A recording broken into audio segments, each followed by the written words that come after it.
அயோத்தியில் ஜனவரி மாதம் 22ஆம் தேதி நடைபெறவுள்ள ராமர் கோயில் குடமுழுக்கு விழாவில் கலந்து கொள்ள கொண்டுவரப்பட்ட அழைப்பிதழ், ராமர் உருவப்படம், அச்சதை, புனித கலசம் ஆகியவை கோபி கடைவீதியில் உள்ள ஸ்ரீ ஸ்ரீ முக்கிய பிராணசாமி என்கிற ஸ்ரீ ஆஞ்சநேயர் கோயிலில் வைத்து வழிபாடு செய்யப்பட்டு 4 தாலுகாவில் உள்ள 14 ஒன்றிய நகர பொறுப்பாளர்களிடம் ஒப்படைக்கப்பட்டது.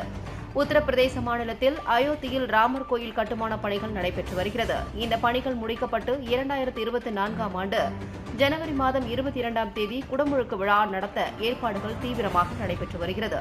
இந்த ராமர் கோயில் குடமுழுக்கு விழாவில் நாடு முழுவதும் உள்ள ராம பக்தர்கள் கலந்து கொள்ள வேண்டி குடமுழுக்கு விழா குழுவினர் ஒவ்வொரு மாநிலத்திற்கும் குடமுழுக்கு விழா அழைப்புதல்களுடன் ராமர் கோயிலில் வைத்து வழிபாடு செய்யப்பட்ட புனித அச்சதை, ராமர் உருவப்படங்களை அனுப்பி வைத்துள்ளனர்.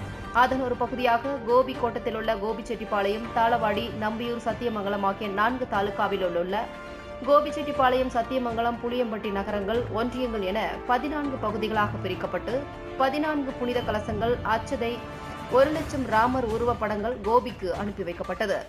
கோபிக்கு கொண்டுவரப்பட்ட புனித கலசங்கள், அச்சதை, ராமர் உருவப்படங்கள் கோபி கடைவீதியில் உள்ள ஸ்ரீ ஸ்ரீ முக்கிய பிராணசாமி என்கிற ஆஞ்சநேயர் கோயிலில் வைக்கப்பட்டு சிறப்பு வழிபாடு நடைபெற்றது.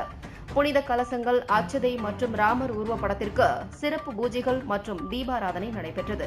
அதைத் தொடர்ந்து மயிலம்பாடியில் உள்ள சுதர்சன மடத்தின் பீடாதிபதி நம்பி ராமானுஜஜியா, ஆரூர் தீர்த்தகிரி மடத்தை சேர்ந்த பசுமை சித்தர், விஸ்வ இந்து பரிஷத் அமைப்பின் பூசாரி, பேரவை மாநில அமைப்பாளர் ஸ்ரீ ராஜாஜி ஆகியோர் ராமர் கோயில் குடமுழுக்கு விழா குறித்து ஆன்மீக உரையாற்றினர். அதைத் தொடர்ந்து மயிலம்பாடியில் உள்ள சுதர்சன மடத்தின் பீடாதிபதி நம்பி ராமானுஜஜியா, ஆரூர் தீர்த்தகிரி மடத்தை சேர்ந்த பசுமை சித்தர், அம்மா ஜி செந்தில்குமார், அம்மா ஜி ஸ்ரீ ஜெயலட்சுமி ஆகியோர் புனித கலசங்களை 14 ஒன்றிய நகர பொறுப்பாளர்களிடம் ஒப்படைத்தனர்.